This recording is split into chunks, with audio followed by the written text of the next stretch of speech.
Okay guys, we are Vitamin H. Welcome to I Am Panelist, and so can you. And I'm also really glad that they titled this panel correctly in the guidebook, because the grammar is meant to be intentionally bad. It's based off of a Stephen Colbert book. Yeah, I'm American, so can't. But cons think that we're stupid, and so we see this listed in schedules as I am a panelist. And I think the worst one was, I am a panelist, you can be too. It's like, no, we're dubbing on purpose, man. Okay. Okay, now let's kick this off. We're guessing most of you are here because you either have an idea for a panel, or you've run a panel and you want to learn how to make it better because you want to do what we do, like go to 15 cons a year because you hate yourself and don't like having any money. Yes, FYI, we go to 15 cons a year. We currently have, I believe, 18 panels that we do at various cons. And we've kind of all the ones in development. We've got about 22 panels in our catalog. Plus we run AMV League. We run a nationwide AMV contest. And we never sleep. And we don't ever sleep. And we don't get paid for like any of it. Okay. Yeah, we're working on that. Now, coming up for this is a panel I think we've all been to if we've been going to cons for a while. If you've gone to a con, you've been to this panel. Hi guys, my name is Battle and I'm a Mrs. Pudding Bottom on Tumblr. So welcome to Intro to Conventions. So my first con was DogeCon in 2011. And what I want to do is go basically around the room and basically list any convention that you guys have been to before. Yay. No, okay, I threw that basically in at the last minute to make her laugh, because we went to this one panel once where she literally said basically after like every other word. The thing is though, I will say working on verbal tics and verbal patterns, it is difficult and it does take practice. And we'll talk about that later. Most panels that you see that are really, really bad, they're bad for a number of reasons, and really all of these can be boiled down to take some time, plan ahead. Do not wait until 3 days before the con to put your panel together. Panel crunch exists and it sucks. This is Becky from Punny Dash. If you don't know, she's kind of our co-host for this panel. If you've never seen Punny Dash, watch it. It's funny. Okay. So we all have had that moment where we're sitting around and we think, okay, you know what? I want to do a panel on X. But if you just pick something that you like and you're passionate about, is that really all you need to do? Okay, now let's talk about, again, we all have fandoms, we all have shows we love. I mean, we're all nerds. But the thing is, you could do a panel that's just, Attack on Titan 101, but everyone's seen that. Everyone knows the real basic stuff. If you say, I love Final Fantasy, okay, how are you going to get up and talk for an hour about something that broad? So sometimes what you want to do is narrow your focus down a bit. Heat Guy J will be our punching bag for this panel in order to avoid offending anyone. We actually used to have Becky talking about actual fandoms during each of these graphics, but then we realized that no matter how innocuous a joke it was, then someone would get mad. How dare you insult the animal? So we make fun of Heat Guy J because no one likes Heat Guy J except Kid. Yay. Okay. So most of us knowledge. Yes. I think everyone here has been through high school. A couple of us are in college, or you like reading Wikipedia. If you have some kind of extracurricular knowledge on, history, music, science, whatever, you can incorporate that and give it a fandom spin. We've seen a lot of things like, the physics behind shonen attacks. And I saw one, they put on YouTube, the physics of My Little Pony. What was the one where they compared all of the different fire users against each other? They had Natsu, they had Zuko, and they based on what their fire did, they're like, okay, well the fire melted this has a melting point of this. So obviously this person's fire is hotter than this person's fire and would probably win on a fight. and they super analyze it like that. And go for it, everyone. Speaking of knowledge about your fandom counts. I mean, if you're the kind of person who you read crazy obscure articles and you spend all your time on the wiki and you look at Japanese interviews and stuff, and you're that guy, that can actually be a skill. If you know so much about your topic that you can pull up the really obscure stuff that even, medium to hardcore fans don't know about, that's an angle you can take, like we do with our Digimon panel and our Tenchi Muyo panel. Okay, being funny is a skill. I always say the best improvers are the ones who write everything beforehand. Because you have things like, jokes you can fall back on. Now, here's the thing, if you can do a fandom thing and put a funny spin on it, that's awesome. Carl Hebert, he's done something a few times at cons where he'll take Dragon Ball Evolution and MST3K it, and it is amazing. And this is also kind of what you need to do if you want to do a Q&A panel. A lot of cons are now banning Q&A panels because there are so many bad Q&A panels. Oh, yeah. What is MST3K? Oh, sorry. Mystery Science Theater 1000. It's okay. These people, it's shorthand for sit in the audience and make fun of the movie that's on the screen. Yeah, it's kind of like just a spoofing. Do we have do we talk about Q&A panels later? We have a whole We talk a little bit on Q&As, and then, physical skills, practical skills. If you can knit, swim, dance, juggle, you can find a way to incorporate that into a fandom. We've seen avatar yoga at cons. Work out like Goku. Yeah. Pose like JoJo. Are any of y'all old enough to remember back in the mid-2000s when Hikaru no Go came out and suddenly every con had a how to play Go panel? If you have that kind of stuff, you can teach it to people. So the point we're trying to make is, no matter who you are, you do have something special about you. If you can harness that, your panel will be special too. Make your panel not something that just anyone can do. Okay, go forward. No, that's what I was going to say. And don't do this. Okay, there's a reason we're not going to mention pitching your panel until about 2/3 of the way through this, and that's because you want your panel either done or 99% done before you tell the con you want to run it, because panel crunch exists and it sucks. If it's 3 weeks before the con and you're going on Facebook asking them, what should I do my panel about? I mean, this example, it's okay, I told the con that I was totally ready to run a panel on Batman. I don't know what I'm going to talk about. I don't know who's going to be there. It really does look bad, and the con does notice stuff like this. So if you're, showing the con on Facebook that you're unprepared, that's going to look bad on any subsequent attempts to pitch your panel. And con chairs do talk to each other, especially in Texas. Yeah. Okay, now the fundamental thing in planning out a panel is logistics. Now, for a lecture panel like this, where we're just sitting and talking, that just boils down to, for 5 minutes I talk about this, then I talk about this, and then there's a video. So lecture panels are the easiest ones to do, where you have some sort of visual aid, and the audience gets to listen to your gloriously melodic voice for close to an hour. But if you're running something like a game show, a workshop, LARPing, all of that stuff, you need to really think about, what's going to happen. If you're going to do a game show, think about it carefully. Do not underestimate how seriously nerds will take it. Yes. Do not pull up goofy trick questions. Do not, yes. We went to one where the guy had pulled out questions like, what is best pony?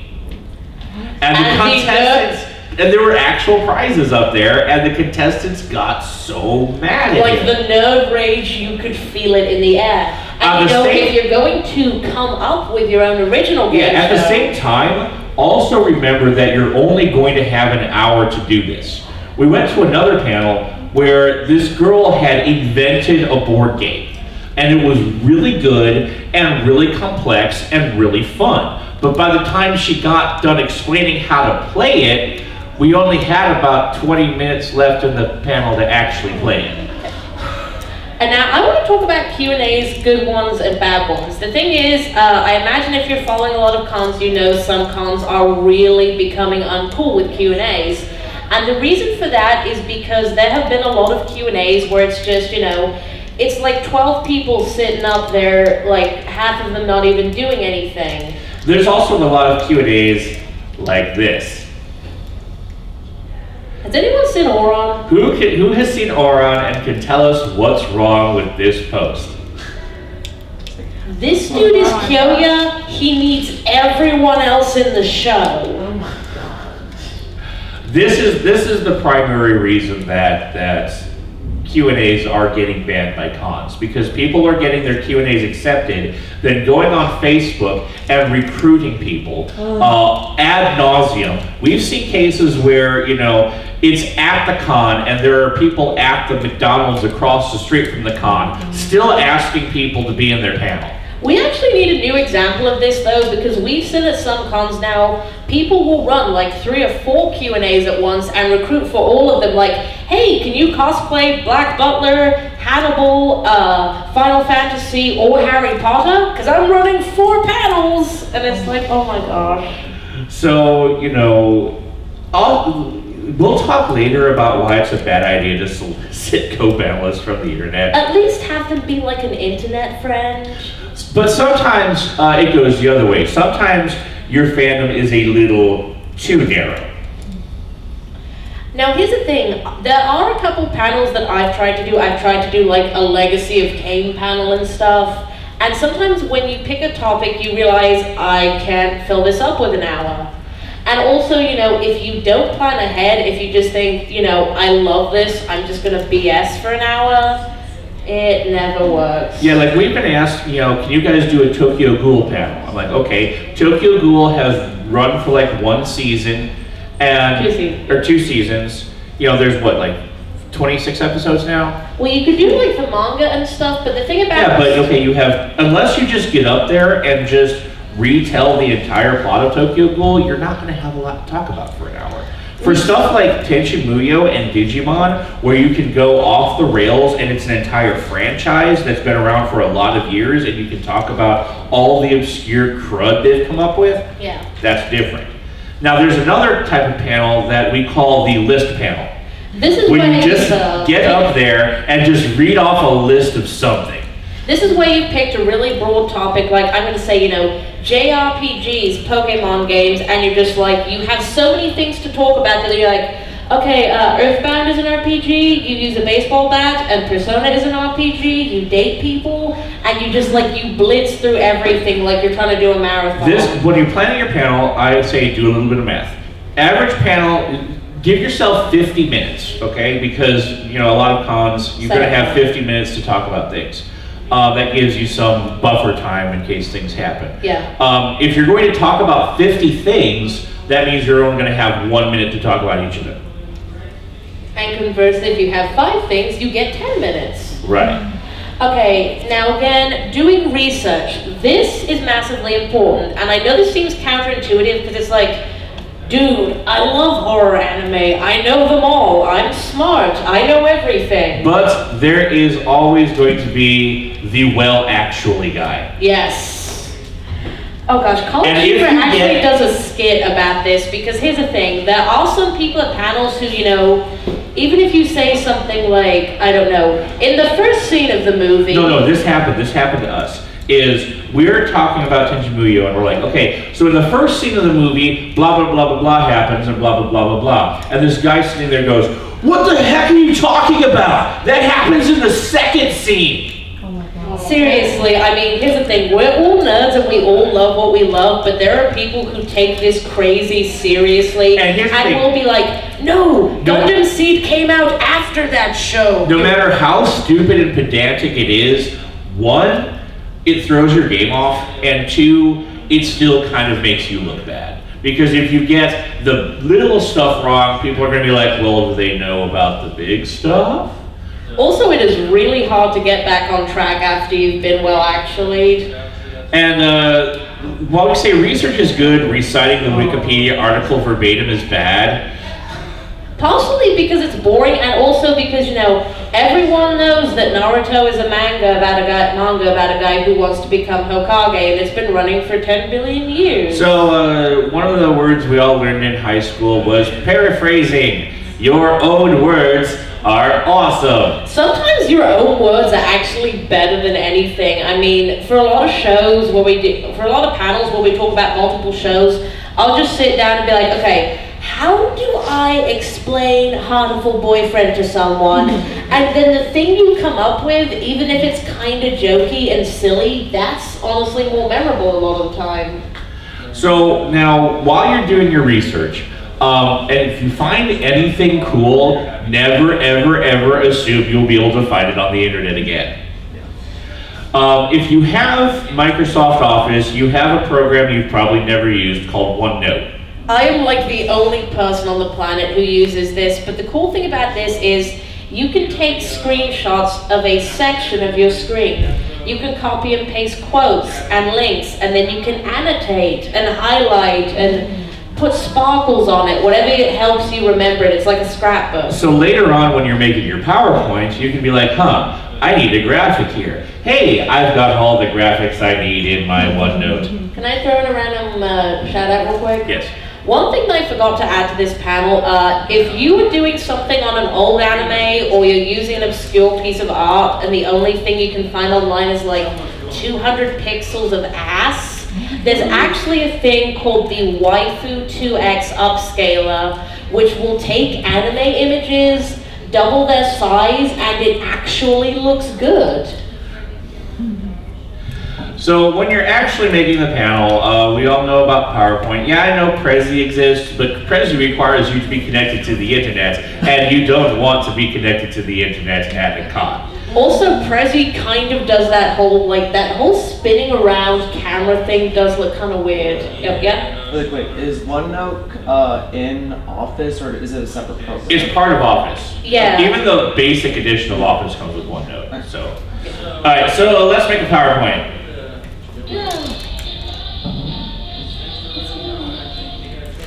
It was actually supposed to sound bad. Okay. Yeah, here's our PowerPoint.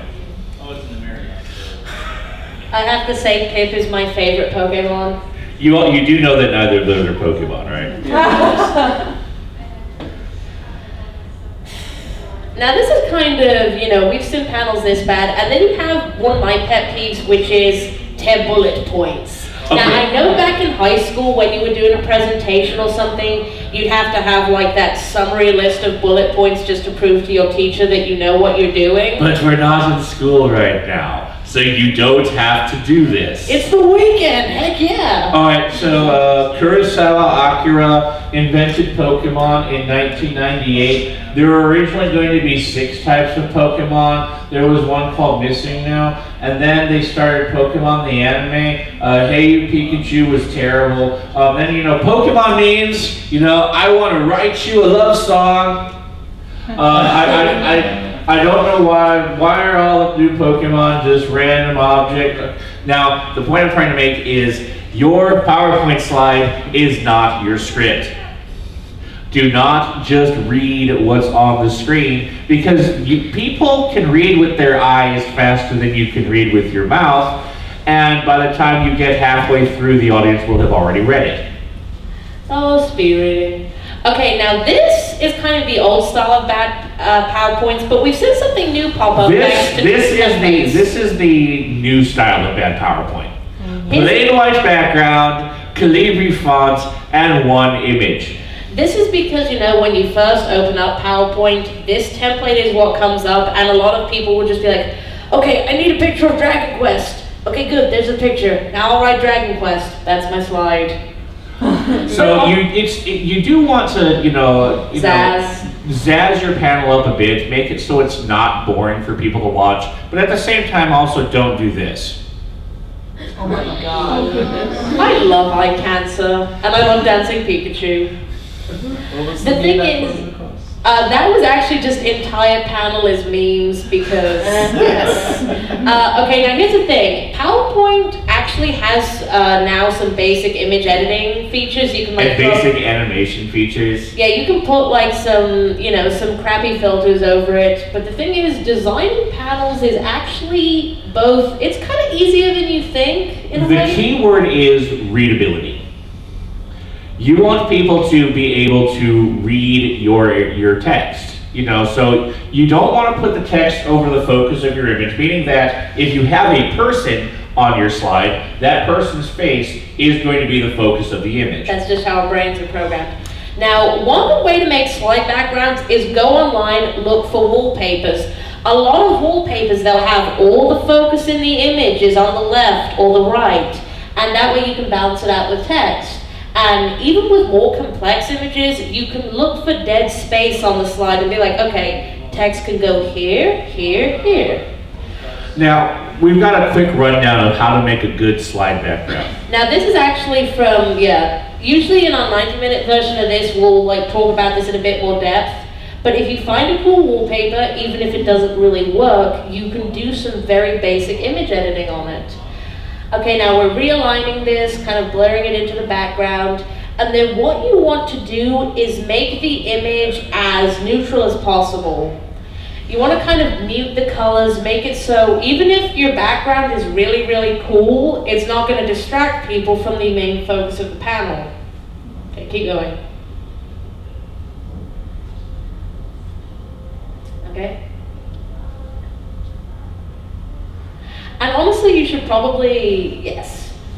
Okay. And this is one of the ways we cheat and make things more readable. You can put a little shape there to further increase contrast. And I don't know why Kid wrote butts there. It's like lorem ipsum ipsum, but it's butts. All right, this screen that you see is what we are looking at right now. This was a new feature added to PowerPoint 2013. It is called Presenter View, and it is a wonderful, wonderful thing. Now, the way Presenter View works is you have what slide is on screen now, what slide is coming up, and then you have a bottom right section where you can put notes. You can put things like... That is where you put your script. Yes. You can put things like important stuff you want to mention. You can even write out a full script.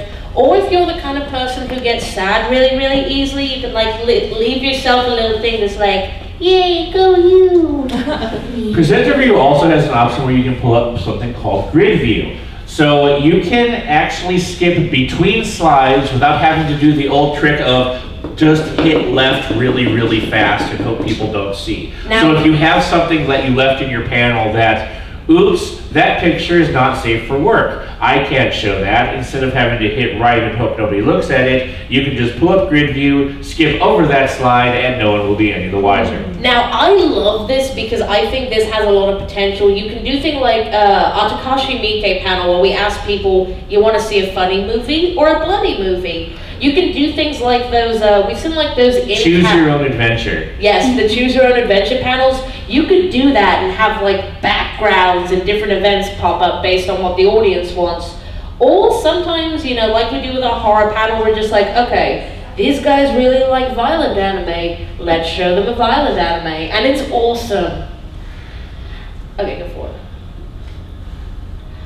Okay. Now, as much as we just put emphasis on PowerPoint, if you have something physical that you can bring in and actually put into your audience's hands, that will have the value of 100 PowerPoints. If you have like merch, if you have props, if you have any kind of item, manga, DVDs, posters that you can show people, and they're like, explain what it is to them, it's so much more effective. We have like a box of Tenchi paraphernalia that we bring around that we pull out during our Tenchi Muyo panel. Yeah, during our Junji Ito panel, we actually have several manga volumes of Junji Ito manga that we pass around. All right, so here's where we're going to make the panel. How many people have seen this panel? Okay, welcome to Intro to Comedy Anime. Here is the first 2 episodes of Excel Saga. We went to one panel, it was called Forgotten Anime. The entire panel was the first episode of Excel Saga and the first episode of Ghost Stories. Oh, no. Okay, first off, bad panelist. If your audience just wanted to sit and watch anime, they could do it at home. They could do it in their hotel room. They could do it in the anime viewing room. They could do it at Funimation.com for under $10 a month.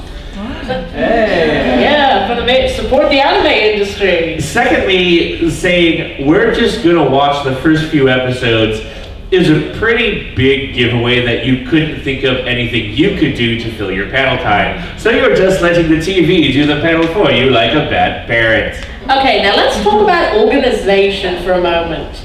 We see this at a lot of panels. We see things like, okay, I have a video clip of Helsing. Where did I put the video? And especially if you're like Kid has a habit of naming files cuss words. Okay, I am an AMV editor, and anyone who's had to work with like rendering video or editing video, how often stuff breaks. So she always ends up with an entire folder of files called work, please effing work this time, god damn it work. Mother effing desampling. Yes. So, if you are going to do things this way, keep everything in one easily named folder. But here's the other thing, is you can now embed videos directly into your PowerPoint. So no one has to see your VLC player ever again.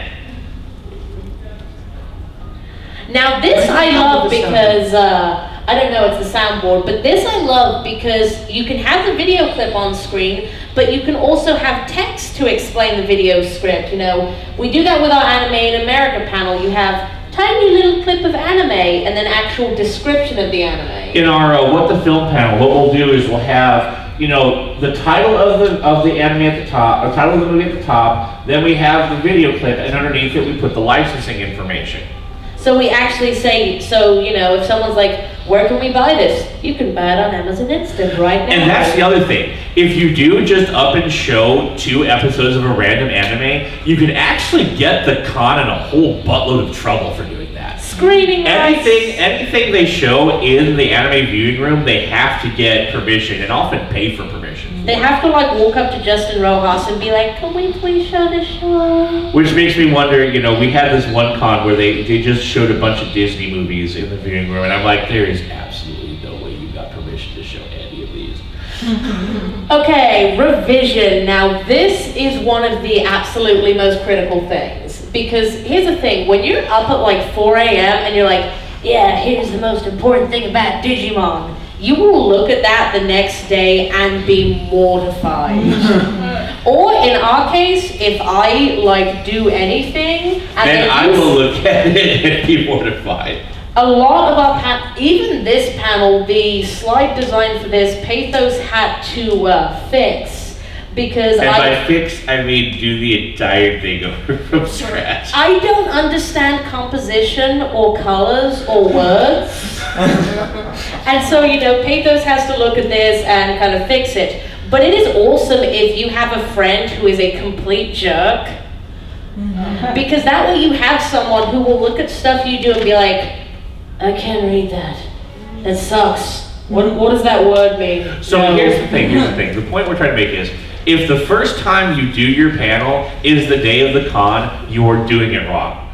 Go through the panel a number of times. If you go through the panel and you find something that doesn't fit, doesn't flow well, pull out the weeds, get rid of the stuff, no matter how cool you think it is. If it doesn't fit the panel, get rid of it. And then check for length. Fun fact, the first time we ever did our Junji Ito panel, I somehow managed to do the whole thing in 20 minutes. Although to be fair, the first time we did the Junji Ito panel was at a really, really bad con where someone canceled at the last minute and they begged us to put anything in that room. And so I'm just standing up there. This panel isn't quite done yet. They're like, we don't care. But no, make sure you know how long your panel runs for. If you're doing video in your panel, highlight it and be like, okay, I have 32 minutes of video. That means I have 28 minutes of talk make space. And you would not believe how quickly you rush with 100 slides, even when you're especially when you get really, really nervous and you start talking really, really fast like this. You sound like that one Transformer. You're about to dig down, man. You're like that deal on the panel, man. We'll talk about talking clearly later. Okay. I don't know why this is becoming a huge trend, but it is very, very depressing. People getting their panels approved and then going on Facebook and Tumblr and saying, yeah, okay, I told the con I was going to do a group panel, but there's only me. I have no friends. Okay. Would you like to be my friends? Do not do this. Here's the thing. You have no idea who these people are. You don't know if they know anything about your fandom. You don't know if they're even going to show up. You don't know if they're going to show up high. You don't know if they're going to show up and then refuse to leave until they've relentlessly creeped on every female member of your group. Oh, yeah? You're saying this as though you're talking from experience. We've seen this happen. We don't really do Q&As. We have been to a lot of Q&As where it's like, you know, Russia is just passed out on the floor, kind of like babbling. I've seen one case where I believe it was Italia. Someone said he was going to cosplay, I think it was Latvia or some random country. The guy shows up, he's like 30. He has on, his cosplay is a white t-shirt that has Latvia written on it. And he instantly starts asking all the girls for their phone numbers.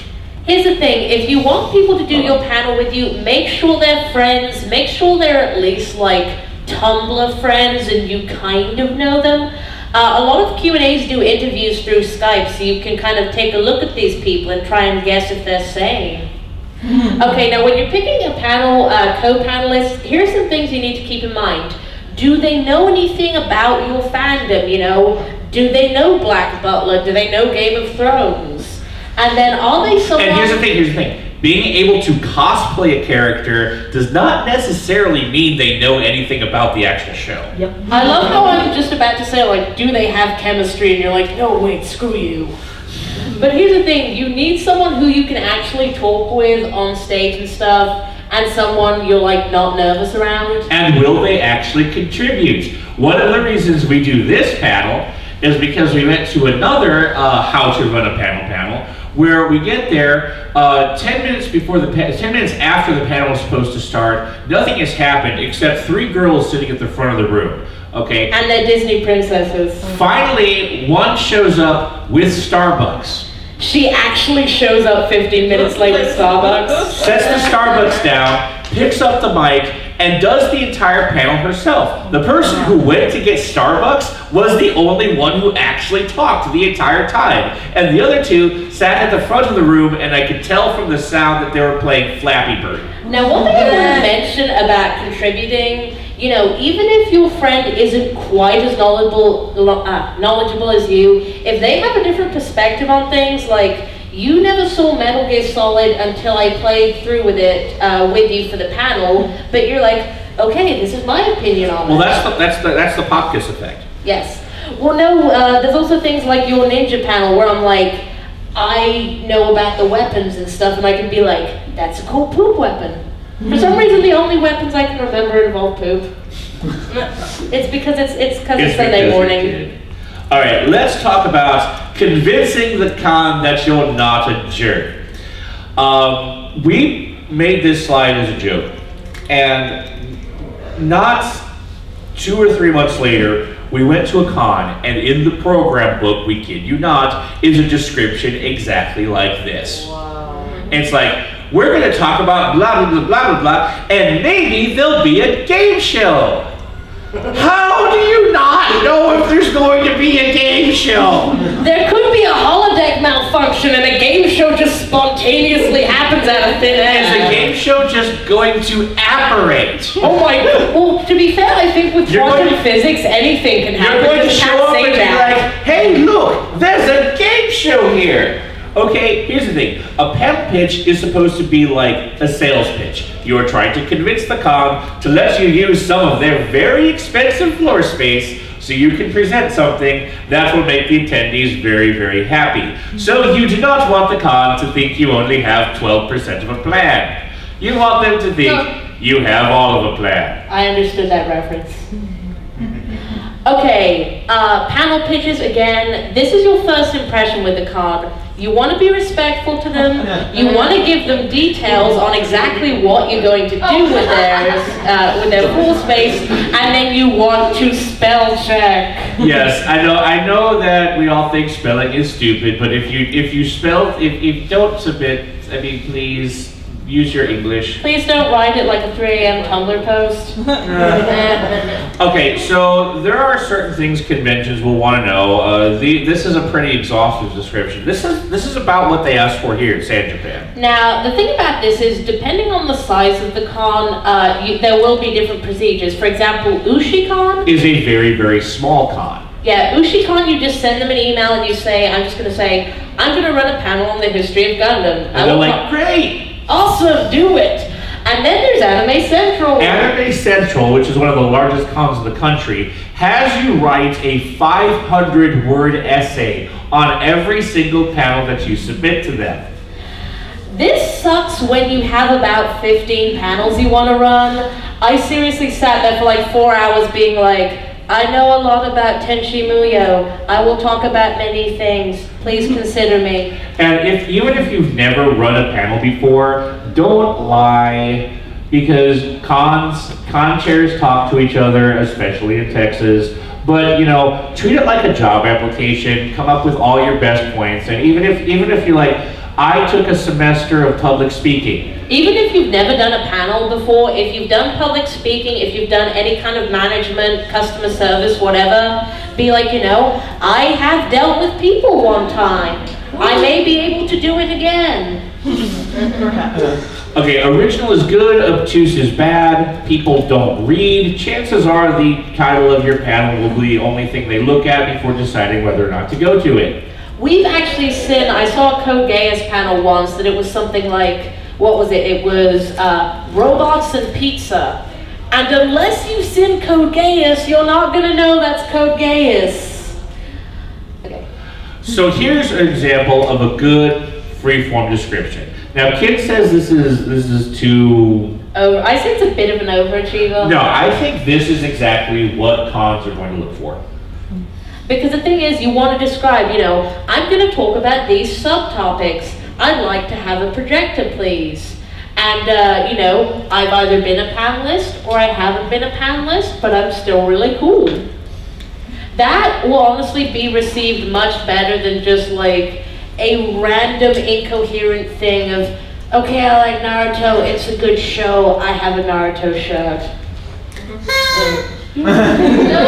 Getting accepted is awesome. Getting rejected kind of sucks, but please do not take it personally. There are hundreds of reasons why your panel may not be accepted, and it's not just because your panel or your pitch wasn't good enough. You have things like certain cons have a no 18+ rule. Certain cons have a no Q&A rule or a no non-Japanese subject rule. Some cons have a no single fandom policy. If the con has, you know, Jeff, who's been running the horror anime panel for 6 years, and you try and pitch your horror anime panel, they're probably going to go with Jeff because they know Jeff's done it for a while and he's reliable. They just know that. Or sometimes the con is just so big and programming is so competitive that, you know, something's going to get cut, and unfortunately it was you. Unfortunately, at some cons, unfortunately, it's not the 9 Italia panels.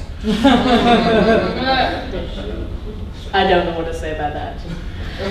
Okay, getting to the con. Now again, depending on the convention, some conventions you just go there at the start and you're like, hey, I'm here, I'm not dead. And they're like, cool. Other conventions, do you want to talk about the one in Huntington? Okay, SubasaCon, Huntington, West Virginia, makes you check in exactly 15 minutes before each panel that you do.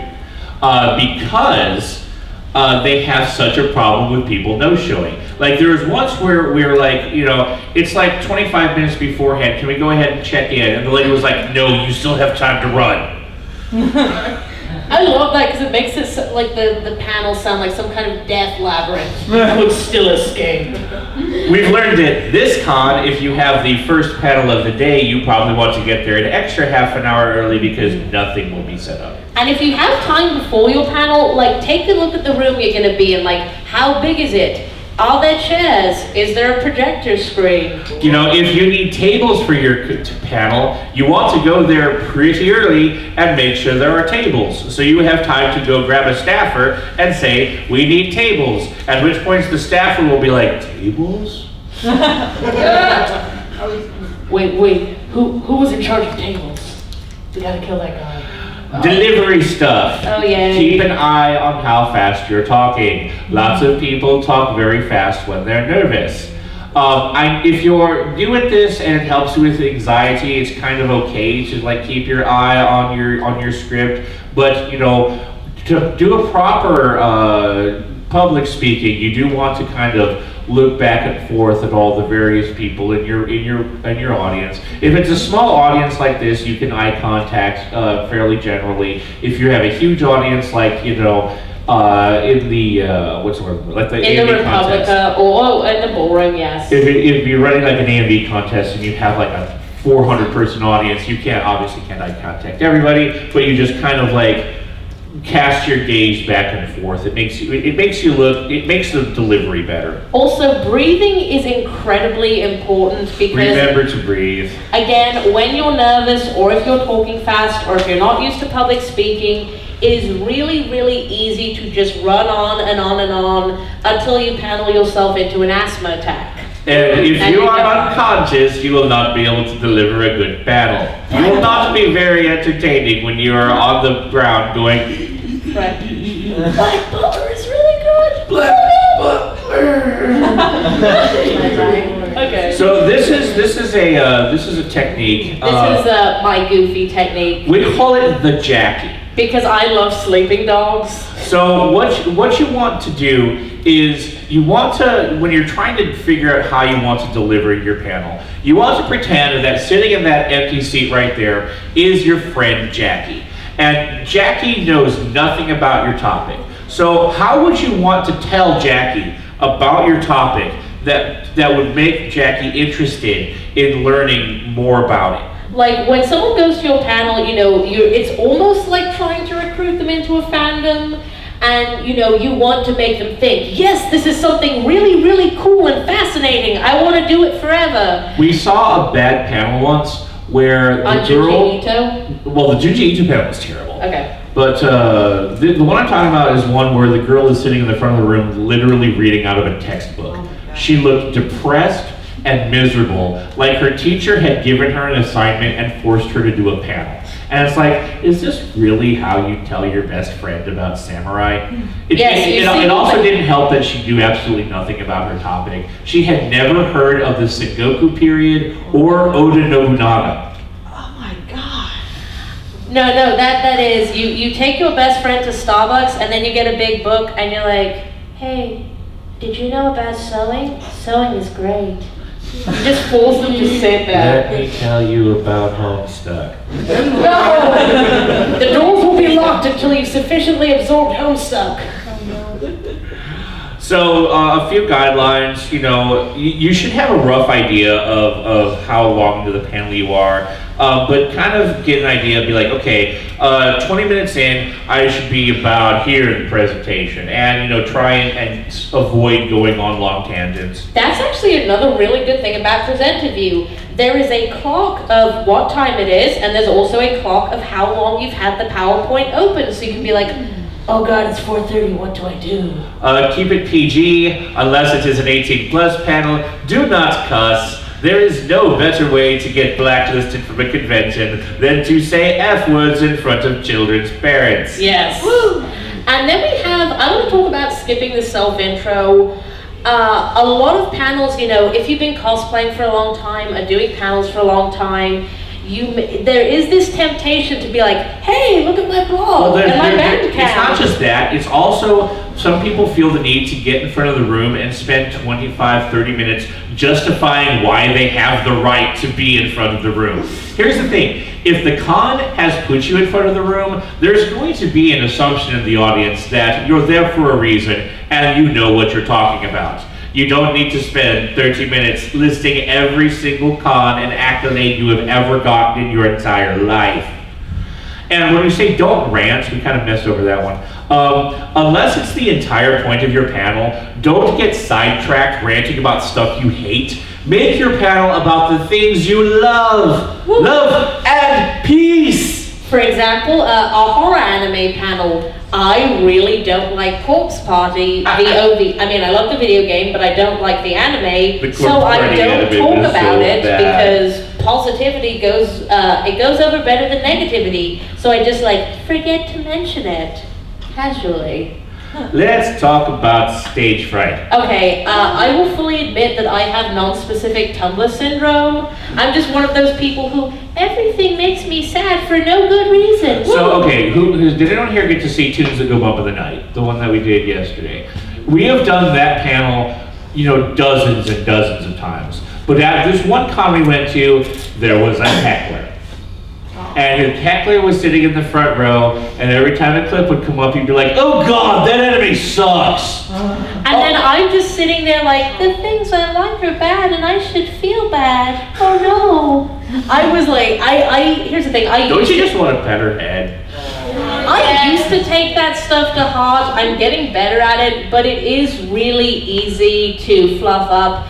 And I want to say, in terms of like anxiety and the quality of your performance, people think that progress is a straight line, but you're going to have bad days. You're going to have days where you screw up. You're going to have terrible days.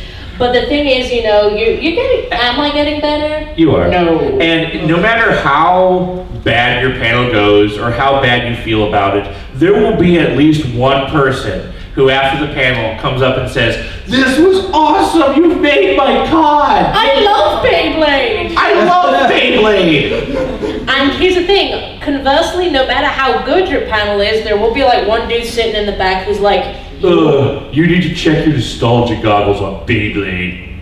This is the worst panel ever. I am personally offended by your existence. But if you focus on the fans, the auto lovers will boost your confidence something seriously. I have done a bunch of panels like our Junji Ito panel where I will just keep looking back to the one person who's like really, really peppy, and I'll just see them being like, yeah, and I'm like, yeah, I feel good about myself, gonna do this stuff. But let's talk about what happens when things go wrong. Last year's This Hentai Dubs. happened. This was last year's Hentai Dubs panel. I spent 90 minutes putting it together, and wonderful kid forgot to put it on her laptop. I'm sitting at the con on Saturday morning, I'm like washing my hands in the bathroom, and I'm like, this panel tonight is gonna be so great, everyone will love it, we're gonna get like 1 million likes on Facebook, and I don't have the panel on my computer, do I? So here is what we've done, because we are insane. We have our computer, we have an emergency backup computer. Woo! He works at a computer store, so you got that computer? I got this computer for $68. Yes.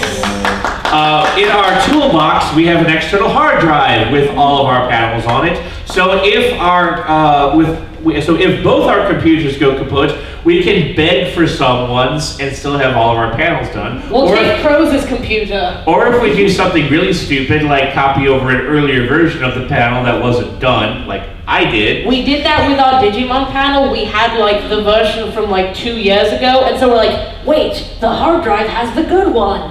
Which was good. Online cloud storage is your last resort. Do not rely on con Wi-Fi, ever. Sonic Rainbow. Sonic Rainbow. We saw, does anyone know what that is? Someone made a fan episode of My Little Pony. Oh, yeah. And the panel was going to be, you know, the first half of the hour was they were going to show Sonic Rainbow, and then they were going to talk about the making of it. So she goes up there, all smiles, pulls her laptop up, connects it, opens YouTube, and up comes, "Welcome to X Convention Center. For a day at an internet pass, it will only be $19.95. There are a lot of cons where the hotel has no Wi-Fi, or where you have to pay $25 to get Wi-Fi. And then this poor girl running this panel just broke down. Until someone in the audience was nice enough to set a hotspot on their phone. Yeah, there was a dude in the front who's like, I can give you Wi-Fi. If you get really serious, we have our toolbox full of cords, we have our VGA cords, we have every adapter we could possibly ever need. We're using our sound cable right now. Yeah, we're using our sound cable right now because sometimes you'll go there and their cables will be destroyed. There'll be a buzzing sound coming out of the speaker. Okay, and if something goes wrong, don't freak out about it. Like, if a video fails to play, if something breaks, you know, just think, okay, I lost 5 minutes of the panel, what can I, you know, add 5 minutes to? You could do it by talking really slowly. That sounds kind of creepy, though. You sound like Slowpoke. It's that one scene in the Phoenix Wright movie. I'm not stalling.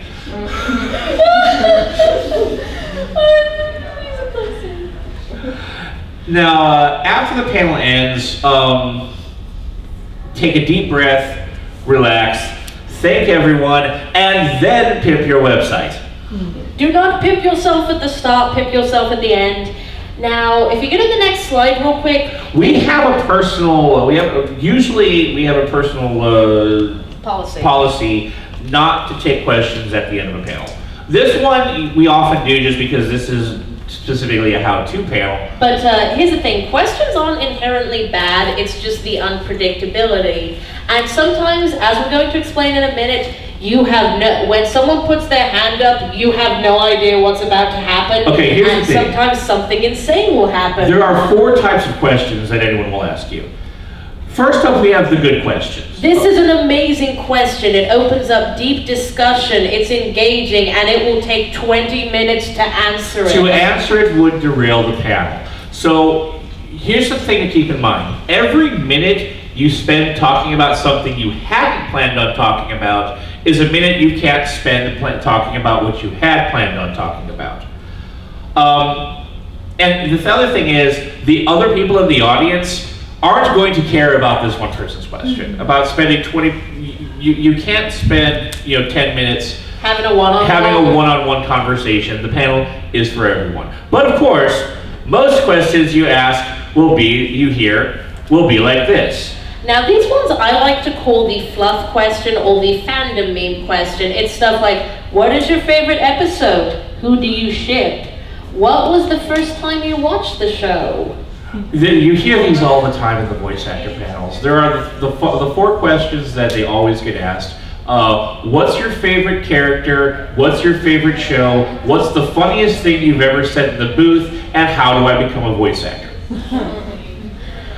Then you have the questions that aren't really questions. We went to one con where we got to see Nobuo Uematsu, the composer of Final Fantasy. And not kidding, every other person who got up to the mic was like, I'm also a video game artist, I have a Bandcamp at blah blah blah blah blah, and I have a Tumblr blah blah blah blah blah blah blah, and I have a SoundCloud at blah blah blah blah blah, and what's your favorite Final Fantasy? That's not a question, that's an advertisement. That's product placement. And then you'll get people who will just puke words at you and you will have absolutely no idea what they're saying. Here's the thing, okay? A lot of us nerds, we're kind of awkward, we might be kind of neuroatypical. We may not be the best at communication. I will admit, I have done this a couple times. I have raised my hand and completely, between brain and mouth, something just breaks. And sometimes someone will raise your hand and be like, okay, in Danganronpa, maybe there was a book one time, but I think it also may be Silent Hill. And you're like, Unfortunately, my old reaction to that used to just say yes, but then some of the stuff people ask, they're like, can you explain that? And I'm like, oh God, what have I done? I pretended to understand that. So after the con,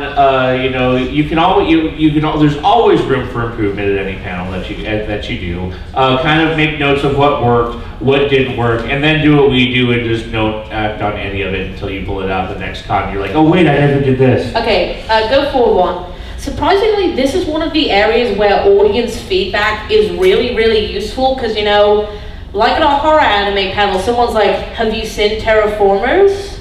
People will suggest things you can mention, and that kind of always helps. They'll offer you constructive criticism, which is a good thing. And are we going to go to the golden rule? One final word. Especially at a con like this, there are a ton of things going on. Steve Bloom is here. So when people go to your panel, it means they have decided not to go to something else. And so sometimes please do not make them regret missing Steve Bloom to come to your panel. Yeah, sometimes your panel will be up against the rave or drunk voice actors or some once-in-a-lifetime awesome thing. Please don't make them regret coming to your panel. And we really, really hope you guys didn't regret coming here this morning. We are on Fright and H. That's the end of our panel. And we do have a few minutes, and this is the one panel where we do ask for questions at the end if anyone does have any questions. How long have you been doing conventions? Close to 2 years. In October, it'll be 2 years we've been doing this. Yes. This isn't really a question, but like, why was this panel so late in this convention? It should have been at the beginning, I swear. Yeah. We have absolutely no control over the schedule. I swear, like, If we did have control over the schedule, we wouldn't have been doing panels until 3 a.m. last night and then doing another panel at 10 a.m. this morning. Yeah, if this panel was a little rambly, we didn't sleep. We are now, this is Vitamin H's slow descent into madness. We are now on day 3 without sleep. Because Friday night we were also running panels until 3 and had to wake up Saturday and do 1 at 10. And this is our 12th panel of the weekend, I think? 11th. This is our 11th panel. Yeah. We've got 2 more. We've done a total, we're going to end up doing a total of 20 hours of programming this con. And then we're going to go back to our hotel room and sleep for about a day. I want to go to bed. Dave is going to be like, hey, you guys want to come to the Dead Dog and go drinking? And we're going to be like, no, Dave. If I have even like 1 drop of alcohol now, I will go right over.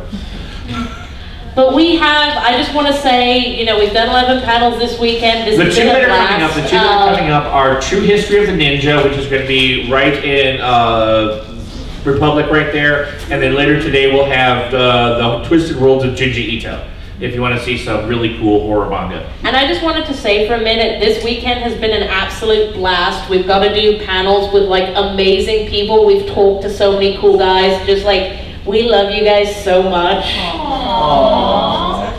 Any more questions? Oh yeah? How do you get experience in doing things before you actually get accepted to do something? I will tell you, for AzumiCon 2013, the one thing I said, because I'd taken like 1 semester of public speaking at community college and gotten a C. I got a C at Colin, right? I'd also suggest, you know, like we said, smaller cons tend to have much less stringent standards. So I know there's a couple of small cons in Houston, there's a couple of small cons in Austin. If you apply there, they will probably accept you, just because they don't have a lot of applications. So that's a good place to start. I know, where was I going with that? Also, having a really good pitch and just like sounding kind of mature, it really does help. If you sound like not a flake, they will be more likely to listen to you. I totally know what I'm doing. Yeah. Right. Which is funny because I never know. What was your first panel like? The first, okay, horror story. Okay. Woo. Our very first panel, we followed up a Bleach Q&A session. Oh. And as we go into setup, Urahara manages to knock a pitcher of water all over the projector and destroy it. Oh my god. So our very first panel, we had to take her laptop and kind of gather everyone around it to watch subtitled anime. Oh. I was like so sad, and I mean, how bad was I freaking out then? I was just like, and you know, you and your crazy. Yes. No, you pulled through that. You actually did that pretty real well because you have a very good, you know, emergency balls reflex. Well, I just have that thing like the anxiety flips off for a minute, and I'm like, I'm gonna pretend to hold it together for an hour. that was back in the day when we only had 3 panels in our catalog. Yes.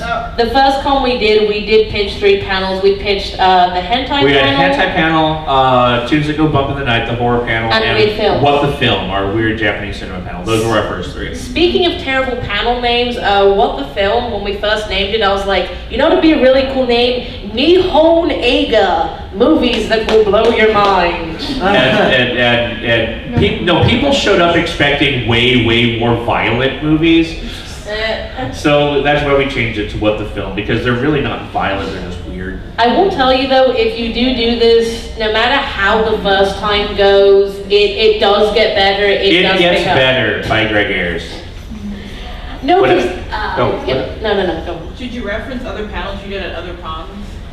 A lot of times, cons will ask you what other cons you've done the panel at, or what other cons you have experience doing. If you've done panels at other cons, that's a great amount of experience. If you've done panels at cons in Texas, I can guarantee you that the con chair will talk to that other con chair and be like, did this person do this panel well? And that's an instant in if you did well at the other con. Unless, of course, it's one of the other cases where, you know, Jeff has been doing the horror panel for 6 years, or it goes against, you know, certain policies that the con has. All right. Given the very short attention spans of people, how exactly do you go about pitching being a co-panelist to your friends, given like, hey, I kind of have this idea for a panel, would you be interested?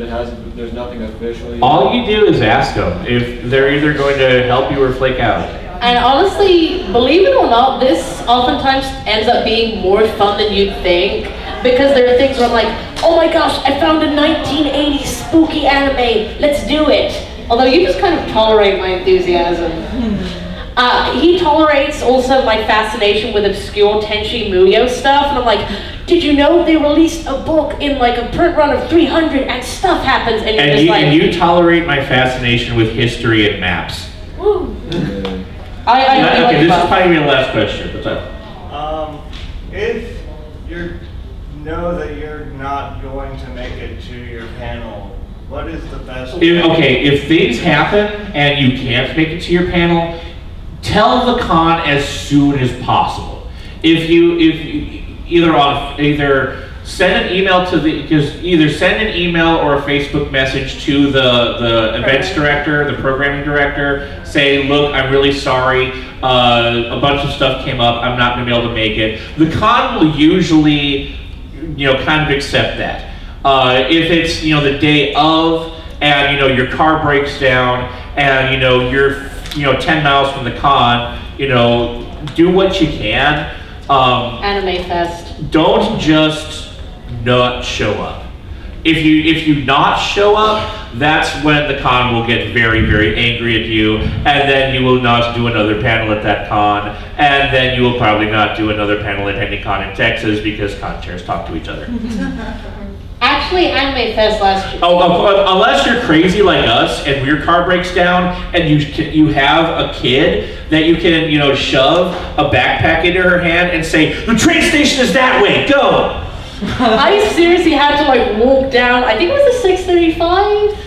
It was a major highway and their car is about to ram into you. And I'm like, I'm going to the con, I'm gonna do this. And then you got there 4 hours later and I'm like, I did it. And then you gave me a monster and I was so happy. All right. Oh, by the way, Kid is actually my name. Oh yeah, she's not my kid, her name is Kid. Yes. I'm like, unless you have a kid, and I'm like, do you have a kid? Oh God, I didn't even notice. Jesus. Wait. Yeah. Be like, I'm a mother? I don't want to be a parent though. It's scary. We'd have to find some place to stow them while we run the hentai panel.